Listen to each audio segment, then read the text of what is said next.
Welcome to trigger with Sundar. Parliament ఎన్నికలు జరుగుతున్నప్పుడు 7 దశల్లోనూ ఇంటర్వ్యూలు నిర్వహించాము. స్పెషల్ ఎక్స్క్లూజివ్ ఇంటర్వ్యూలు నిర్వహించాము. ఆ ఇంటర్వ్యూలలో ప్రముఖ విశ్లేషకులు పిట్టల రవి గారు మనతో పాటు అనేక విషయాలను చెప్పారు. ఆ సందర్భంగా వీడియోల కింద పిట్టల దొర కామెంట్లు లేకున్నాయి, మీవి పగటి కలలు అంటున్నారు, మీరు పిచ్చోళ్ళు, బీజేపీకి ఓటింగ్ తగ్గడం ఏంది, బీజేపీ 80 నుంచి 100 స్థానాల్లో ఓడిపోవడం ఏంది, అనేకమైన కామెంట్లు చేసినారు. మరి అలాంటి విశ్లేషణ అందించిన పిట్టల రవి గారు ఇప్పుడు మన స్టూడియోలో ఉన్నారు. రవి గారు, గుడ్ ఈవినింగ్ అండి. Good evening. ఏంటి పరిస్థితి? మొత్తానికి 7 దశల్లో కూడా ఎక్కడా తగ్గకుండా అనేక విమర్శలు వస్తున్నప్పటికీ మీడియా అంతా కొన్ని కథనాలు చెప్తున్న సందర్భంలో ఇంత పటిష్టమైన విశ్లేషణ అనాలన్నా, పటిష్టం అనే కంటే ముఖ్యంగా కొన్ని ముఖ్యమైన వాటిని కూడా ప్రస్తావిద్దాం. రామ మందిరం కట్టిన ఆ నియోజకవర్గంలో బీజేపీ ఓడిపోద్దన్న కామెంట్ ఎట్లా చేసినారు ఒక నెల రోజుల ముందే? వాస్తవంగా ఎలక్షన్ సంబంధించిన దానికంటే ముందే మనము గత ఒక 2 సంవత్సరాల నుంచి కూడా T10 లో బీజేపీ సంబంధించిన పరిపాలన మీద, వివిధ ప్రాంతాల్లో దాని మీద వస్తున్న అసంతృప్తి మీద, ఏ రాష్ట్రాల్లో ప్రజలు ఏమనుకుంటున్నారు అనేది మనం రెగ్యులర్ గా స్టడీలో ఉన్నాం. అయితే ఎలక్షన్ సందర్భంగా మీడియాని మోడీ మేనేజ్ చేస్తాడనే విషయం మనందరికీ తెలిసిందే. ఒక వేవ్ క్రియేట్ చేయడానికి ప్రయత్నం చేశారు. దానికోసం కొన్ని నినాదాలు ఇచ్చారు. ఈసారి 400 సీట్లు వస్తాయి బీజేపీకి, అంటే ఎన్డీఏ కూటమి 400 అనే నినాదం ఇచ్చారు. దాని తర్వాత 370 సీట్లు బీజేపీకి వస్తాయని ఒక నినాదం ఇచ్చారు.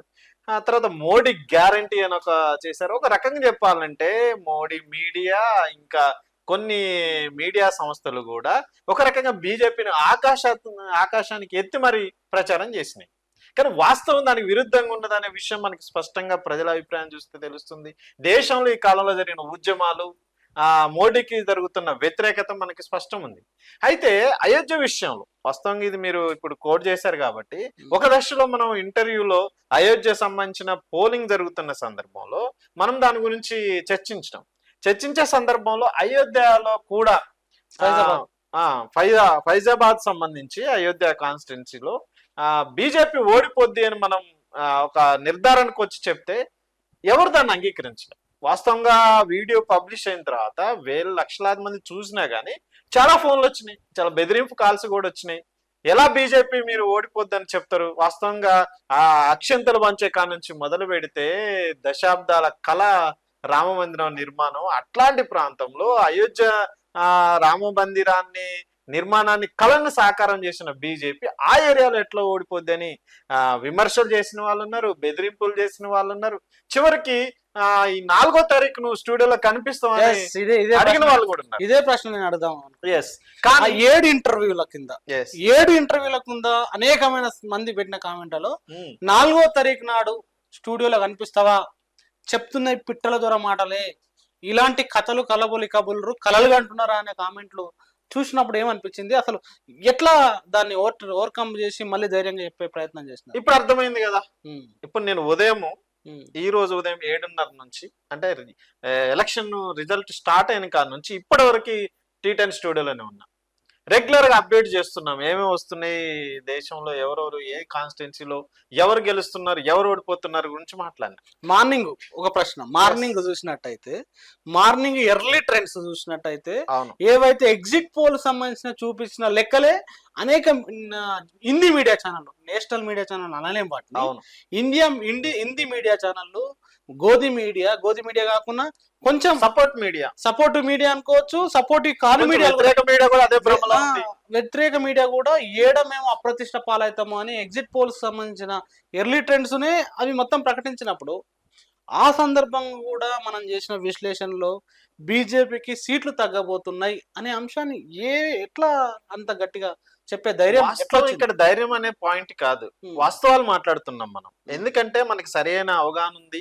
మనము 7 దశల్లో ఏ ప్రాంతాల్లో ఏ కాన్స్టిట్యున్సీలో ఎవరెవరు అభ్యర్థులు ఉన్నారు, వాళ్ళ బలం ఏంటి, బలహీనతలు ఏంటి, ఆ ఏరియాలో ఏ అంశాల ప్రాతిపదిక ఎలక్షన్ జరుగుతుంది, ప్రజలు ఎలా ఓటింగ్ లో పాల్గొంటున్నారని స్పష్టంగా మనం ఒక అధ్యయనం చేసి మాత్రమే మాట్లాడినాం. అందుకే మన వీడియోస్ కింద పెద్ద ఎత్తున భూత పురాణం తోటి కామెంట్స్ పెట్టినా, లేదు మన బెదిరింపు కాల్స్ చేసినా, బెదిరింపు మెసేజ్లు పెట్టినా, హేళన చేస్తూ మాట్లాడినా గానీ మనం నిజాన్ని నిర్భయంగా చెప్పడానికి ప్రయత్నించినాం. ఆ రకంగా మన దగ్గర ఒక స్పష్టమైన డేటా ఉంది కాబట్టి, స్పష్టమైన అధ్యయనం ఉంది కాబట్టి బీజేపీకి సంబంధించి ఒక రకంగా దేశం మొత్తం ఒకవైపు, T10 ఒకవైపు అన్నంత మీడియాలో చర్చ జరిగింది. అందుకే మనకి గుర్తుండి ఉండాల్సి ఉంటే లాస్ట్ దశలో మనం పోలింగ్ 7వ దశకి సంబంధించిన పోలింగ్ ని అనాలిసిస్ ఇంటర్వ్యూ చేసే సందర్భంలోనే మరొక పక్క ఎగ్జిట్ పోల్స్ వచ్చినాయి. అవును, సేమ్ అదే రోజు వస్తున్నాయి, అదే టైంలో వచ్చినాయి. ఒక రకంగా ఆ టైంలో మనం 7th ఫేజ్ ని డిసైడ్ చేసేటప్పుడు, ఇంటర్వ్యూ డిస్కషన్ జరిగేటప్పుడు అసలు ఎగ్జిట్ పోల్స్ మొత్తము మోడీని హవా ఎత్తి 2019 కంటే ఎక్కువ శాతం ఓట్లు వస్తాయి, 400 దాటుతాయని కూడా కొన్ని 415 వస్తాయని కూడా ప్రకటించి వేవ్ మొత్తం ఇచ్చిన అన్ని సంస్థలు కూడా మోడీ వేవ్ ఉందన్న పరిస్థితుల్లో కూడా ఆ టైంలో కూడా 7th ఫేజ్ లో మోడీకి సీట్లు రావు, ఇండియా కూటమికే ఒక పరీక్ష నిలబెట్టుకోవటానికి సీట్లు అనేది మనం చెప్పినాం. దాని తర్వాత ఒక ప్రత్యేకమైన ఇంటర్వ్యూ చేసినాం మనం. ఎగ్జిట్ పోల్స్ ఇచ్చిన సంస్థలు, వాటి క్రెడిబిలిటీ, అవి 2014లో ఏం చెప్పినాయి, 2019లో ఏం ఎగ్జిట్ పోల్స్ ఇచ్చినాయి, 2024లో ఏం చెప్పినాయి, 24 ఎగ్జిట్ పోల్స్ ఎలా తప్పు కాబోతున్నాయి అనేది కాన్స్టిట్యూన్సీ వైజ్ గా మాక్సిమం మనం రాష్ట్రాల వైజ్ కూడా ఆ ఇంటర్వ్యూలో డిస్కషన్ చేసినాం. అదే ఇప్పుడు నిజమైంది. నేను ఆ రోజు ఏం మాట్లాడాను, 7th ఫేజ్ తర్వాత ఎగ్జిట్ పోల్స్ ఎట్లా తప్పు అవుతాయో నేను చెప్పాను. ఇవాళ ఎగ్జిట్ పోల్స్ మొత్తం బోల్తా పడ్డాయి అనేది మరొకసారి అర్థమైంది. ఇప్పుడు ప్రజలు చూస్తున్నారు ఎవరు దగ్గరగా చెప్పారు, T10 ఎంత నిక్కచ్చిగా చెప్పింది, వాస్తవాలకు దగ్గరగా T10 అధ్యయనం ఎట్లా ఉందనేది స్పష్టంగా అర్థమైంది ప్రజలందరికీ. ఎగ్జాక్ట్ లాగా. ఎందుకంటే చాలా మంది నాకు కూడా కాల్స్ వచ్చిన సందర్భంలో ప్రతి పోలింగ్ తర్వాత మొదటి దశ, 2వ దశ, 3వ దశ, 4వ దశ, 5వ దశ, 6వ దశ, 7వ దశ పోలింగ్ అయిన వెంటనే ఇంటర్వ్యూ చేయడం, దాంట్లో అక్కడ స్థానిక పరిస్థితులు, ఆ నియోజకవర్గాల పరిస్థితులు, తర్వాత ఏ అంశాలు ప్రభావితం చేస్తాయని చెప్పినప్పుడు అనేక మంది కామెంట్లు చేసి ఏం ఇంటర్వ్యూలు చేస్తున్నారు, లేకపోతే అలాంటి ఎట్లా చెప్తున్నారు, మిగతా మీడియా అంతా ఒకటి చెప్తున్నది, మిగతా మీడియా అంతా మోడీ గెలవబోతున్నాడు, మోడీ వే ఉంది, 3వసారి హ్యాట్రిక్ కొట్టబోతున్నారు, ఇంకా ఈసారి వాళ్ళది మెజారిటీ పెంచుకోబోతున్నారు అని చెప్పేసి నన్ను కూడా చాలా మంది కామెంట్ చేసి ఎట్లా చేస్తారు, మీకు తెలిసిందే అనాలసిసా, మీరు చెప్పేదే అనాలసిసా అని చెప్పేసినప్పుడు డాటాతోటే, నిజాలతోటే, డాటాతోటే T10 మాట్లాడింది. కాబట్టి 4వ తారీఖు నాడు నేను ఎక్కడ పోను, T10 ఎక్కడ పోదు, చూడండి, వెయిట్ చేయండి, మాట్లాడుకుందాం ఆ రోజు అని చెప్పేసి చెప్పాం. ఈరోజు అదే బీజేపీ వచ్చేసి 80 నుంచి 100 సీట్లు కోల్పోబోతుంది అనుకున్న సందర్భంలో దాదాపు 235 వరకు, అంటే దాదాపు దానికి పూర్తి మెజారిటీ చెప్పాం. 230 లోపే బీజేపీ, 230 దాటదు, ఆ రకంగానే బీజేపీ ఉంటది, కొంచెం -10 అటు ఇటు ఉంటది అని మనం క్లియర్ గా చెప్పినాం. ఈ రోజు అదే జరిగింది. బీజేపీ ఎక్కడ బెంచ్ మార్క్ దాటింది, చివరికి ఎన్డీఏ కూటమిలో ఉన్న పక్షాలని బతిలాడుకోవాల్సిన ఒక పరిస్థితికి నెట్టివేయబడ్డది. సో మనం అర్థం చేసుకోవాల్సింది ఏంటి అంటే, ఇప్పుడు స్పష్టంగా ఎన్డీఏ కూటమికి సంబంధించిన దాంట్లో వాళ్ళు 400 నినాదం ఇచ్చింది, ఫెయిల్ అయింది. తర్వాత బీజేపీ పార్టీకి 370 నినాదం ఇచ్చింది, ఫెయిల్ అయింది. ఒక రకంగా చివరికి మార్క్ ఏదైతే మెజారిటీ మార్క్ ఉందో అది కూడా దాటలేక బీజేపీ చితకలబడ్డది అనేది వాస్తవం. నేను ఒకసారి ఎగ్జిట్ పోల్స్ గురించి మనం మాట్లాడదాం. ఇప్పుడు ఈ సంస్థల గురించి ఎందుకు నేను మళ్ళీ పేర్లు ప్రస్తావిస్తున్నా అంటే, ఈ ఛానల్ యొక్క వైఖరి మనకి తెలియాలి. అసలు ఏం చెప్పినాయి ఆ ఛానళ్ళు, వాస్తవ రిజల్ట్ ఏమొచ్చింది. వాస్తవంగా ఎగ్జిట్ పోల్ చెప్పిన రోజు మనం మాట్లాడినాం ఈ ఛానల్స్ పేర్లు కోడ్ చేస్తూ, ఇప్పుడు రిజల్ట్ వచ్చిన రోజు కూడా మనం ఈ ఛానల్స్ పేర్స్ మాట్లాడాల్సిన అవసరం ఉంది. ఉదాహరణకి రిపబ్లిక్ టీవీ ఇది ఏం చెప్పింది, ఎన్డీఏకి 359 వస్తాయి, ఇండియా కూటమికి 154 వస్తాయని చెప్పింది. ఇండియా టుడే 361 సీట్ల నుంచి 401 సీట్లు వస్తాయని చెప్పింది ఎన్డీఏకి. బీజేపీకి 322 సీట్లు, 322 సీట్ల నుంచి 340 సీట్లే ఒక బీజేపీకి వస్తాయని చెప్పింది. కేవలం ఇండియా కూటమికి సంబంధించి 131 నుంచి 166 అని చెప్పింది. ఏం జరిగింది వాళ్ళ రిజల్ట్ లో? ఈ ఛానల్స్ ఇప్పుడు ఆలోచించాలి, ఎందుకు ఈ ఒక తప్పుడు మైండ్ గేమ్ ని ప్రజల మీద రుద్దిని అనేది. తర్వాత ఏబీపీ సి ఓటర్ సర్వే 353 నుంచి 383 సీట్లు బీజేపీ కూటమికి, ఎన్డీఏ కూటమికి వస్తాయని, తర్వాత ఇండియాకు 150 నుంచి 182 వస్తాయని చెప్పింది. టుడే చాణక్య దీని గురించి మనం మాట్లాడుకోవాలి. ఇది 2014లో దగ్గర చెప్పింది అనుకున్నాం, 2019లో దగ్గర చెప్పిందనే వార్తలు వచ్చినాయి. దానికి అటు ఇటుగా ఉంది. కానీ ఇది కొంచెం ముందుకు పోయి చూస్తే 2024 దీని సర్వే బోల్తా పట్టిందని నేను చెప్పిన. ఇప్పుడు దాని సర్వే ఖచ్చితంగా బోల్తా పడ్డది. అది ఎక్కడ ఉంది అనేది ఒకసారి మనం చూస్తే మన ఇంటర్వ్యూలో మాట్లాడుకున్నట్టు స్పష్టంగా సీ ఓటర్ సంబంధించిన సర్వే తర్వాత చాణక్య సంబంధించి 385 నుంచి 415 ఇచ్చింది. ఇది హైయెస్ట్ సీట్లు ఇచ్చిన ఇది. ఇప్పుడు చాణక్య ఛానల్లో ఏం ఆలోచించాలి, ఏమి వాళ్ళ ఛానల్లో ఏం పెడతారు అనేది మనం ఒకసారి చూడాల్సిన అవసరం ఉంది. తర్వాత టైమ్స్ నౌ కూడా దీనికి ఒక పెద్ద ఎత్తున వ్యూవర్షిప్ ఉంది. టైమ్స్ నౌ చూస్తారు 358 సీట్లు వస్తాయి బీజేపీకి, అంటే ఎన్డీఏ కూటమికి అని చెప్పింది, రాలేదు. జన్ కీ బాత్ 360 నుంచి 392 అని చెప్పింది. న్యూస్ నేషనల్ 342 నుంచి 378 అని చెప్పింది. రిపబ్లిక్ భారత్ 353 నుంచి 368 అని చెప్పింది. ఇండియా న్యూస్ 371 చెప్పింది. ఇండియా టీవీ 371 నుంచి 401 చెప్పింది. లాస్ట్ కి ఎన్డీటీవీ పోల్స్ కూడా 360 సీట్లు వస్తాయని చెప్పింది. ఇప్పుడు నేను చదివిన అన్ని సంస్థలు కూడా ప్రముఖంగా దేశంలో ప్రముఖమైన మీడియా సంస్థలు. ఈ మీడియా సంస్థల యొక్క మొత్తం అంచనాలు తలకిందులు అయిపోయినాయి. ఇలా మొత్తం ఈ మీడియా సంస్థలు చెప్పిన దానికి, ఈ మీడియా సంస్థలు తెలుగు మీడియాలో TV9 కా నుంచి మొదలు పెడితే ఏబిఎన్ ఛానళ్ళు, సాక్షి, తెలుగు మీడియాలోని ఛానల్స్ లో కూడా వాళ్ళకి ఆర్టీవీ లాంటి సంస్థలు కూడా ఒక సర్వేలు చెప్పడం జరిగింది. అయినా మన T10 చెప్పిన సర్వేనే ఇప్పుడు రిజల్ట్ కి దగ్గరగా ఉంది, వాస్తవాలకు ప్రతిబింబంగా ఉంది. అందుకే T10 సంబంధించిన ఒక క్రెడిబిలిటీని ఈ మన అంచనాలని తగ్గట్టుగా నిలబెట్టింది అనేది ఈ ఛానల్ యొక్క సంఖ్యను చూస్తే, మనం చెప్పిన సంఖ్యను చూస్తే కూడా స్పష్టంగా అర్థం ఉంది. ఆ వివరాలను మరిన్ని మాట్లాడదాం. అయితే ఈ రోజు మనం లాస్ట్ 7వ దశలో మాట్లాడుకున్న అంశమే ఒకటి, ప్రజలు కామెంట్ల రూపంలో రాస్తున్నారు. ఇప్పుడు వివిప్యాట్లను లెక్కించాల్సిన పరిస్థితి అనేకమైన నియోజకవర్గాల్లో, పార్లమెంట్ నియోజకవర్గాల్లో ఉండాలి. అట్లా నియోజకవర్గాల్లో వివిప్యాట్లను లెక్కిస్తే అసలు లెక్కలు ఇంకా బయటపడతాయి అనే కామెంట్ అనేకం జనం చేస్తున్నారు. దాన్ని ఎలా చూడాలి? వాస్తవంగా వివిప్యాట్ల సంబంధించిన ఇష్యూ కూడా కీలకమైంది దేశంలో, దాని గురించి కూడా మాట్లాడాలి. అయితే జనరల్ గా దాని మీద మనం మాట్లాడినప్పుడల్లా ఒక కామెంట్ చేసేవాళ్ళు, ఇక అయిపోయింది మీరు ఎట్లాగో ఓటమి చెందుతారు కాబట్టి వివిప్యాట్ల మీద నెపం వేస్తారు, ఇక బీజేపీ కంటే గెలిస్తే మీరు ఏడుపు ఈవీఎంల మీద వివిప్యాట్ల మీద, ఇక దీని మీద ఏడుస్తుంది మీ ఏడుపు అంతా, ఇక మీరు ఏడవండి అని కూడా మన మీద కామెంట్లు చేసిన వాళ్ళు ఉన్నారు. కానీ నేను చెప్పేది ఏంటంటే, బీజేపీ ఎన్డీఏ కూటమిలో ఉన్న పార్టీలు, బీజేపీకి సపోర్ట్ చేసి ఓడిపోయిన పార్టీలన్నీ కూడా ఇవాళ ఈవీఎంలను ప్రశ్నిస్తున్నాయి. మరి ఎందుకు ప్రశ్నిస్తున్నాయి? మొన్నటిదాకా అవి బీజేపీతో అంటగాగిన పార్టీలు కదా, మరి ఓటమి చెందిన తర్వాత ఈవీఎంలో ఎందుకు గుర్తుకొచ్చినాయి వాటికి? అంటే ఈవీఎంలో ఏదో ఒక మతలాబ్ జరుగుతుంది అని ప్రతిపక్షాలు విమర్శించినాయి. దాని మీద ఉద్యమం దేశవ్యాప్తంగా జరిగింది. ఎలక్షన్ కమిషన్ కి అనేక వినతులు కూడా వచ్చినాయి. సుప్రీంకోర్టులో కేసులు నడిచినాయి. అయినా మనం జరిగిన వాటినే కోడ్ చేస్తూ మాట్లాడినాం. అట్లా మాట్లాడినందుకు మనము ఇలా మాట్లాడతారా మీరు అని కూడా మన మీద విమర్శలు చేసిన వాళ్ళు, కామెంట్లు పెట్టిన వాళ్ళు ఉన్నారు. కానీ వాళ్ళు చూస్తే ఈవీఎంల పరిస్థితి మీద సందేహాలు ఎలా వస్తున్నాయి అనేది స్పష్టంగా అర్థమైంది. ఇంకొక విషయాన్ని మనం క్లియర్ గా మాట్లాడుకోవాలి. ఒక దశలో వారణాసిలో మోడీకి వెదురుగాలుందని చెప్పినాం. ఆ వీడియోకి సంబంధించిన కామెంట్లు కూడా నేను చూశాను. కొన్ని కామెంట్లు, ముఖ్యంగా అన్ని వీడియోలకి దాదాపు 80% కంటే పైగా పాజిటివ్ కామెంట్లు వచ్చినాయి. ఒక 20% కామెంట్లు మాత్రం వ్యతిరేకంగా అటాక్ చేస్తూ బూతులు తిడుతున్న కామెంట్లు కూడా వచ్చినాయి. అవి అట్నే ఉంచాను, 4వ తారీఖు తర్వాత మాట్లాడుకోవచ్చు అని చెప్పేసి. మోడీకి ఎదురుగాలేంది, మోడీ ఉత్తగా 10 లక్షల మెజార్టీతో గెలవబోతుండయా అని చెప్పేసి ఒక మీడియా మిత్రుడు, పేరెందుకు కానీ మీడియా మిత్రుడు ఫోన్ చేసి, ఏంది మీ అనాలిసిస్, మోడీకి ఎదురుగాలు ఏడుంటది, మీరు ఏం మాట్లాడుతున్నారు, మీకు తెలిసిందే ఇదే నా జర్నలిజం అని చెప్పేసి కూడా కామెంట్ చేసినారు.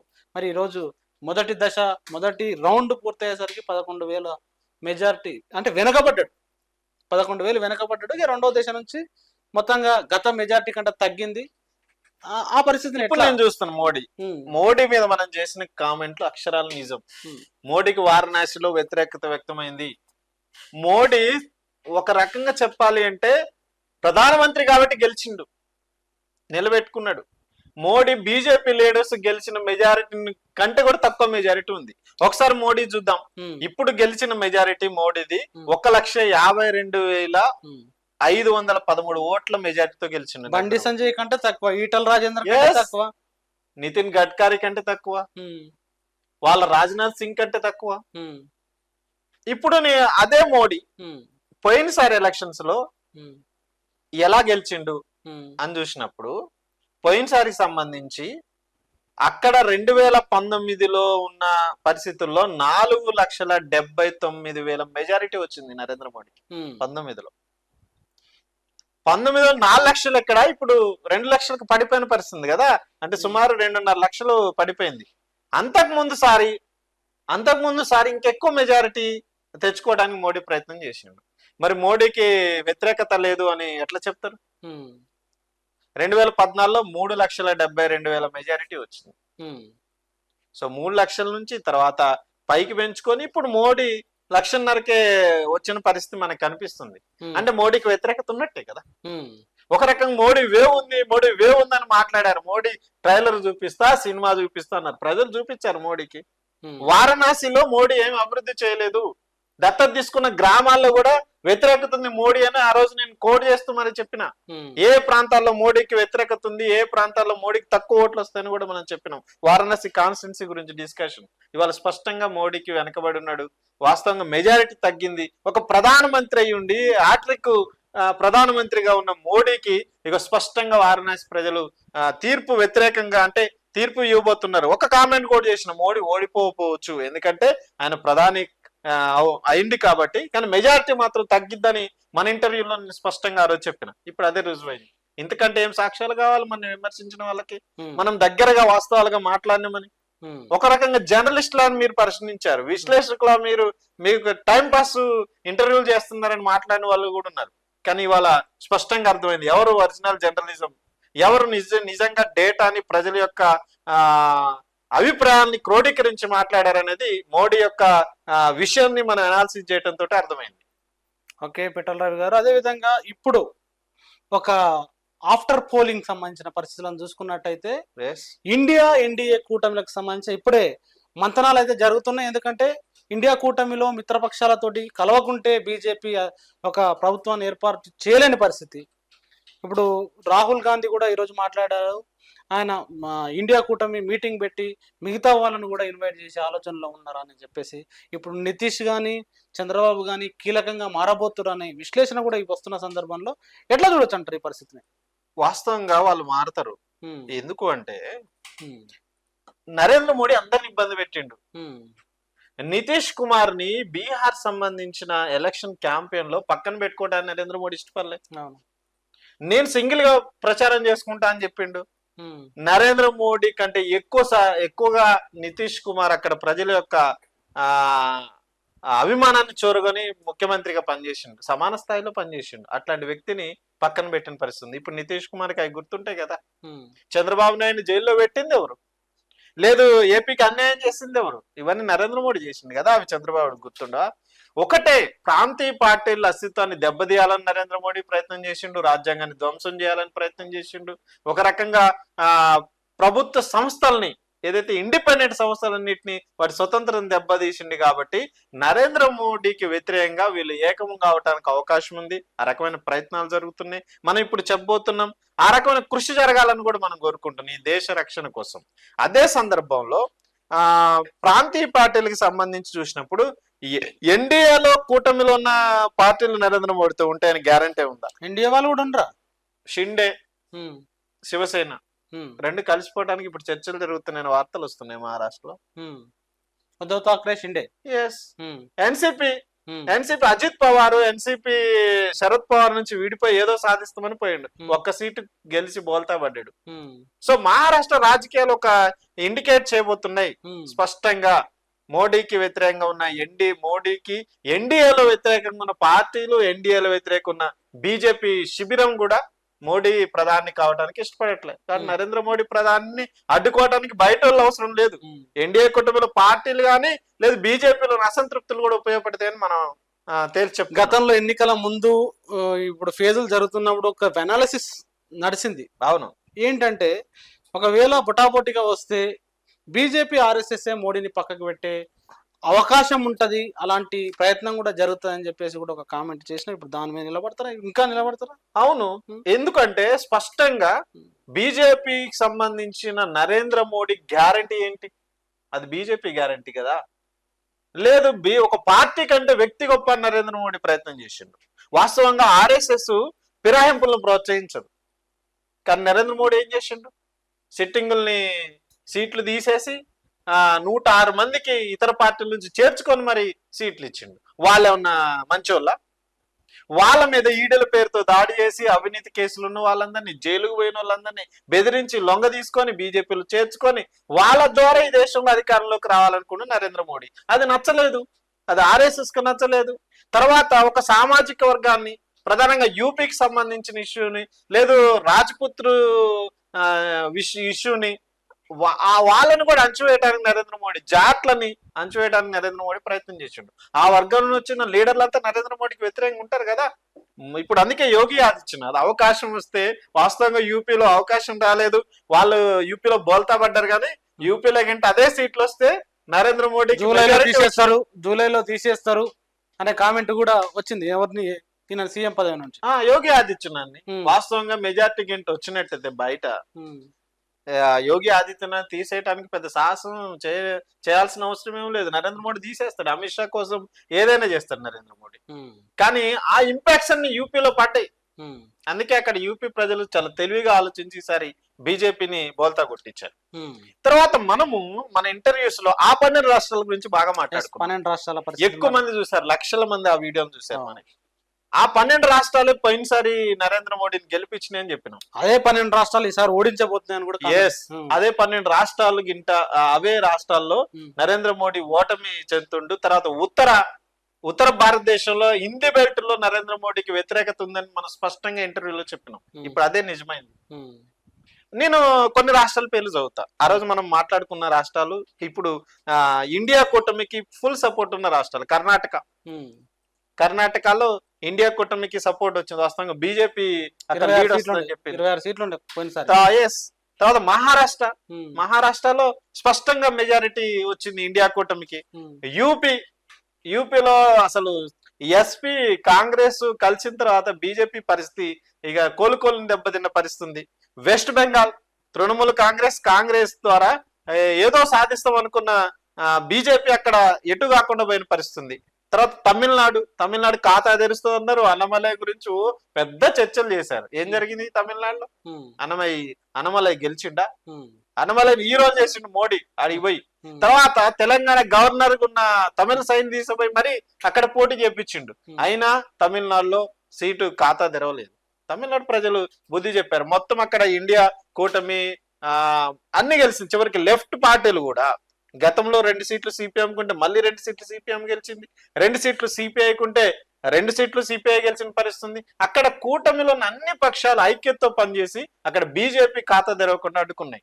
అదే సందర్భంలో కేరళ ఎల్డిఎఫ్ యూడిఎఫ్ ఎంత కొట్టుకున్నా కానీ అక్కడ బీజేపీకి సంబంధించి పెద్ద ఆశలు అనుకున్నారు. ఒక సీటు వాళ్ళు అక్కడ ఖాతా తెరిచారు. అయినా అక్కడ మెజార్టీ సీట్లు వస్తాయనే ఆశతో వాళ్ళు ఉన్నారు.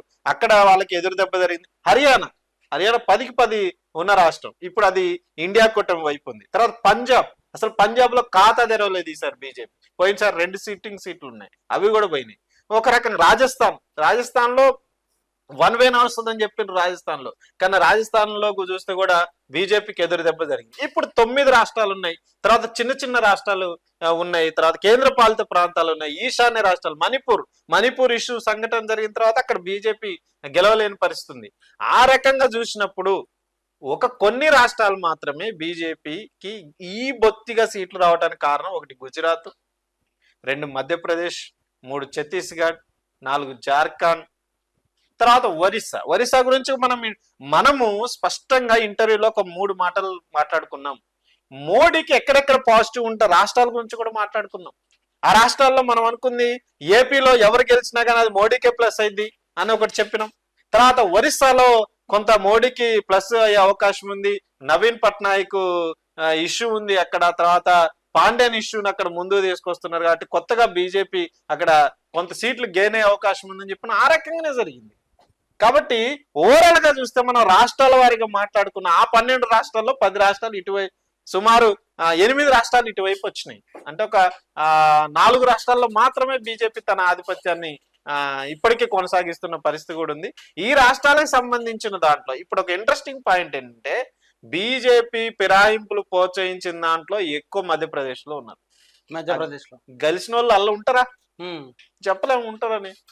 అక్కడ 2-3 క్యాబినెట్ పదవులు ఇస్తారంటే చాలా మంది జంపింగ్ వాళ్ళు కాంగ్రెస్ కూటమికి వచ్చే అవకాశం ఉంది. తర్వాత ఛత్తీస్గఢ్ అదే పరిస్థితి ఉంటది. ఒక గుజరాత్ లో కూడా 26కి 26 పోయినసారి గెలిస్తే ఈసారి అక్కడ కాంగ్రెస్ ఖాతా తెచ్చింది.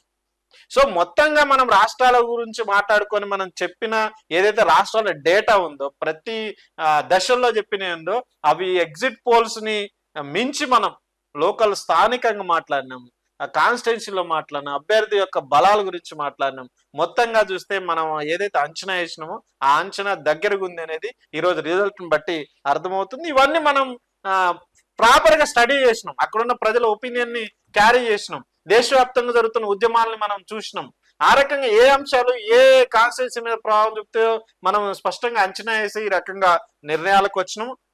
ఈ రోజు రిజల్ట్ ఒక రకంగా మాట్లాడాలంటే ఈ మొదటి దశ కానుండి ఇప్పటి దశ వరకు మన మీద జరిగిన ట్రోలింగ్స్ కి ఈ రోజు రిజల్టే జవాబు చెప్తున్నాయి.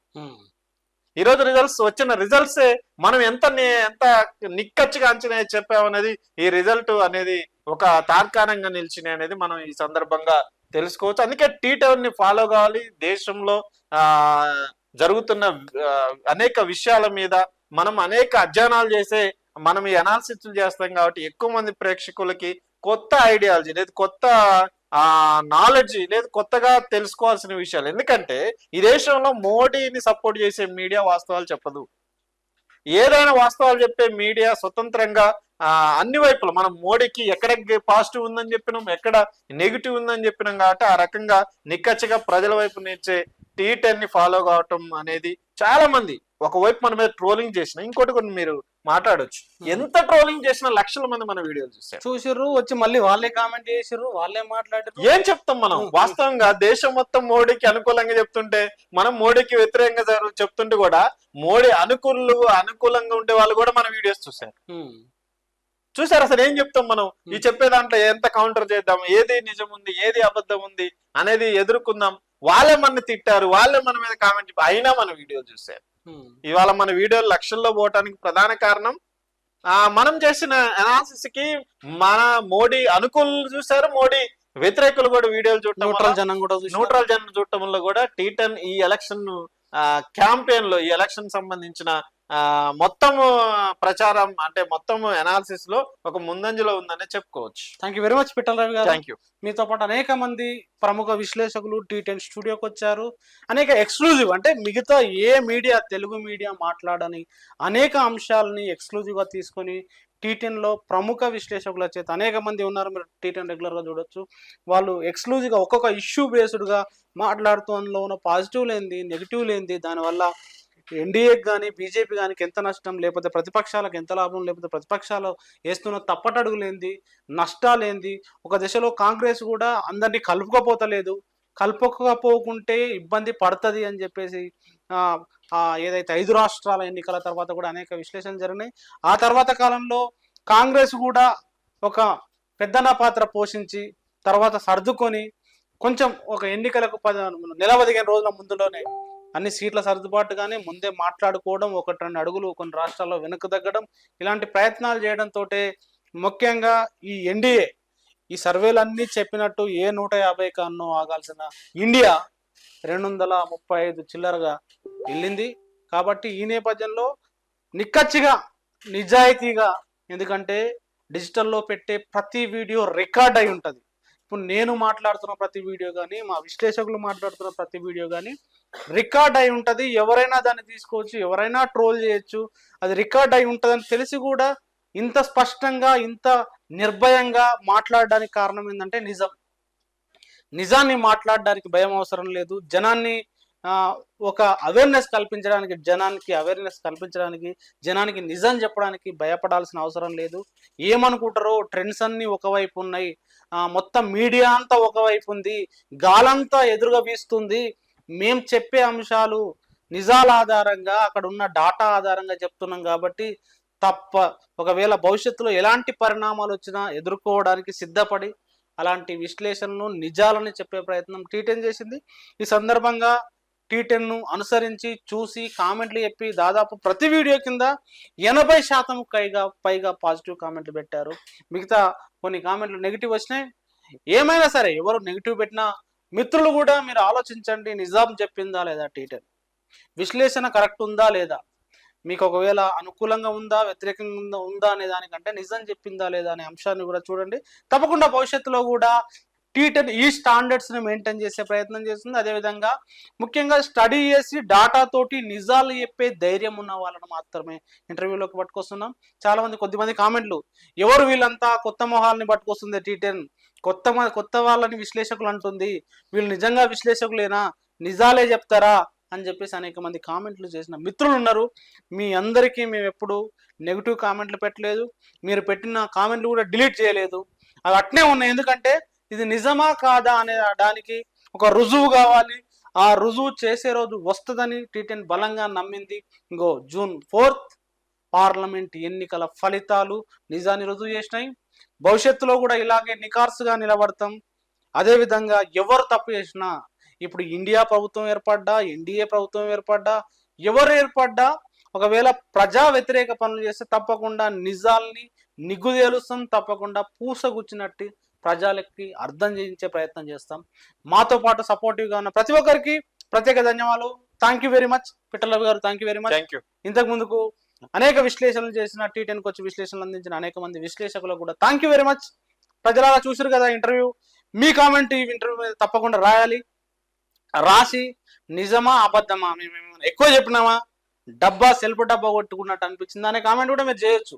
ఒకసారి ఆ వీడియోలను మరోసారి వెరిఫై చేయొచ్చు. ఆ సందర్భంగా మరి నేషనల్ మీడియా మొత్తం, హిందీ మీడియా మొత్తం ఒక దావానలంగా మోడీకి అనుకూలంగా, ఎన్డీఏకి అనుకూలమైన ప్రచారం చేస్తున్నప్పుడు నిజాలను చెప్పే ధైర్యం ఎట్లా చేసారు టీ10 అనేది మీకు అర్థం కావాలంటే మళ్ళీ ఒకసారి చూడండి. తప్పకుండా మంచిదో చెడ్డదో కామెంట్ పెట్టండి. Thank you very much. చూస్తూనే ఉండండి టీ10.